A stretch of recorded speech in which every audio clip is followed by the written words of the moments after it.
Revue juridique porte, c'est qu'une revue juridique porte essentiellement donc des informations juridiques.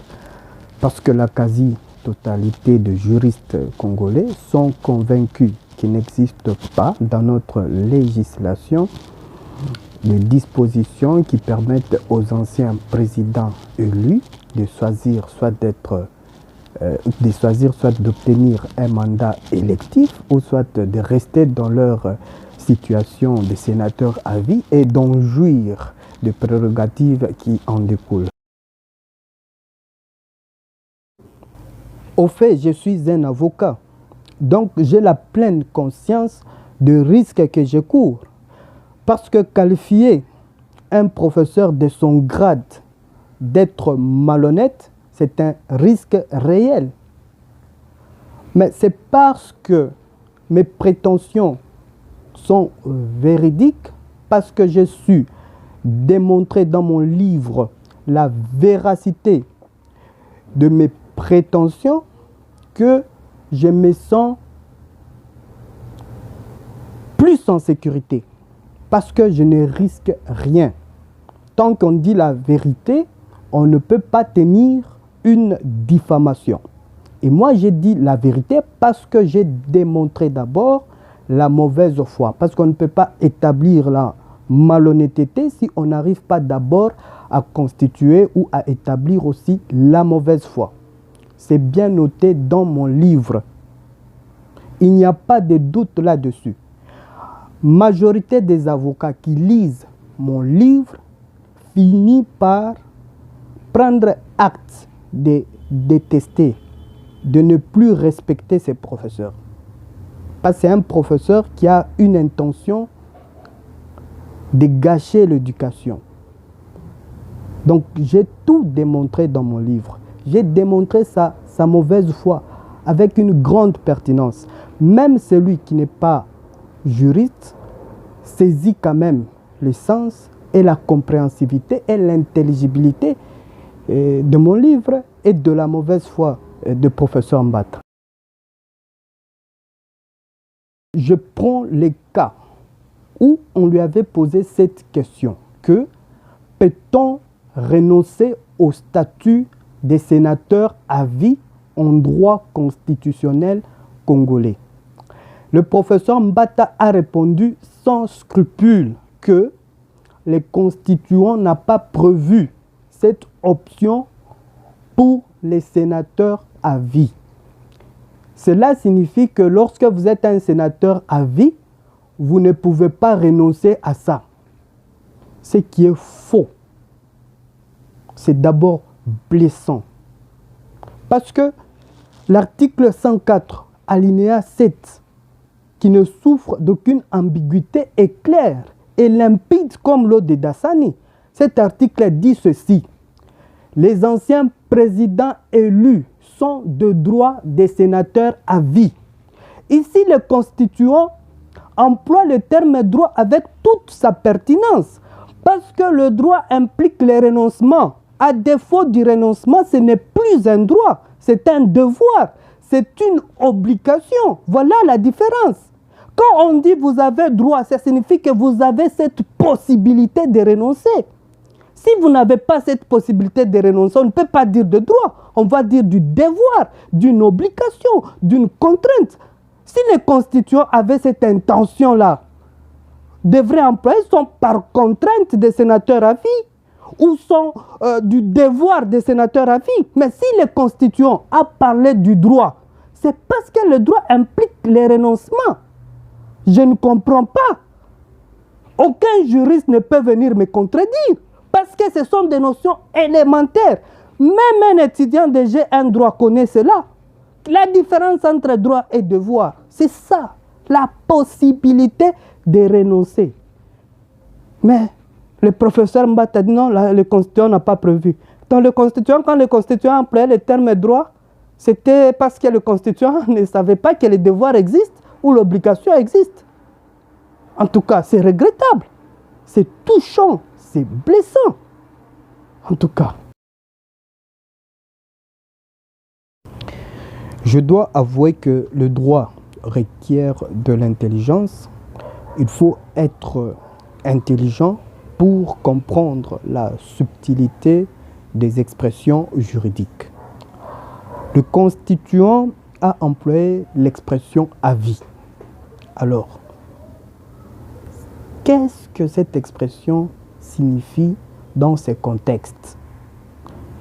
Tout d'abord, je dois vous expliquer. Le droit n'est pas éternel.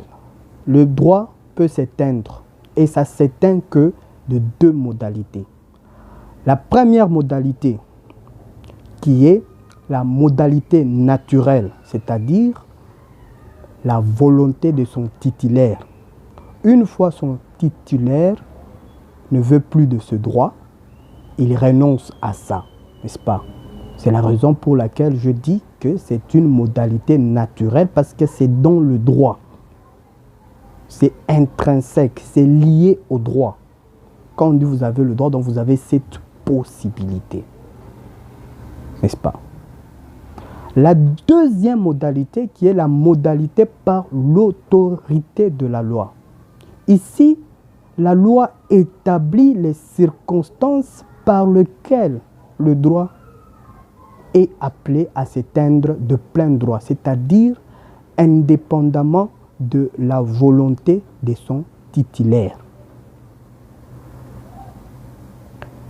En cas d'espèce, l'expression à vie détermine les circonstances par lesquelles le droit va s'éteindre indépendamment de la volonté de son titulaire.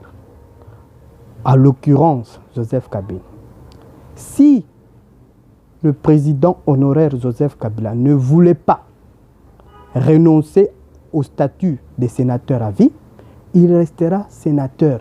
Mais lorsque la mort arrive, ce droit s'éteint et ça ne fera plus objet de succession.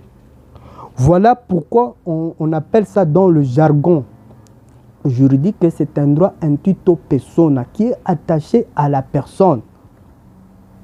Les constituants ont employé l'expression à vie simplement pour dire que si le jouisseur ou le titulaire ne voulait pas renoncer à son droit, mais à la mort, ce droit s'éteint. Je prends un cas similaire pour être plus compréhensif et intelligible. Le contrat de mariage, c'est un contrat à vie. Cela signifie quoi? Cela ne signifie pas que si vous ne voulez, vous devrez rester dans le mariage, même si vous ne voulez pas. Non, non, ça signifie quoi? Le parti au contrat jouit d'abord de la possibilité de renoncer à ce contrat, qui s'exprime par le divorce. Donc, ce contrat peut s'éteindre par la volonté des titulaires qui s'exprime par le divorce. Si en cas où il n'y a pas de divorce, les titulaires ne divorcent pas, donc ne renoncent pas à ces contrats, à la mort de l'un des parties de ces contrats, ce contrat est appelé à être dissous de plein droit. C'est ce qu'on appelle par l'autorité de la loi. Ce contrat sera dissous. On ne peut plus encore demander aux parties, voulez-vous ou non que le contrat continue? Non, ça s'éteint de plein droit. C'est la même logique. En d'autres termes, imaginons si les constituants avaient dit les anciens présidents élus sont de droit des sénateurs à 15 ans. Ça signifie quoi? Avant 15 ans, le titulaire dispose ces droits-là. Il peut renoncer à ça. Mais après 15 ans, vouloir ou pas, il n'est plus sénateur à vie et il n'est plus sénateur. Donc c'est par rapport à ça. Mais le législateur n'a pas mis le délai. Il a dit à vie. Ça signifie que c'est qu'à la mort que ce droit va s'éteindre et ne fera plus objet de succession. C'est ça la logique dans laquelle le constituant a fait usage de cette expression. Et je m'en doute que le professeur Mbata puisse évoquer l'argument qu'il ne connaissait pas ça. Il est bien clair qu'il connaissait ça, mais il a manipulé cette loi. C'est la raison pour laquelle je dis que c'est un malhonnête, scientifiquement parlant. Parce que vous avez un droit, le droit implique les renoncements. Écoutez, il faut lire ces livres pour comprendre. Il y a beaucoup de choses, ce n'est pas toujours ça, c'est peut-être un quart, et plutôt un quart de mon livre. J'ai dit beaucoup de choses. C'est un livre d'abord pour les juristes. Ils comprennent d'abord qui est vraiment ces professeurs. Est-ce qu'ils méritent notre considération, nous les juristes? Parce qu'il est invité même à des chaînes nationales, mais un juriste a un raisonnement tellement bas. Prof Mbat, je ne sais pas si le nom de Mbat influence son raisonnement.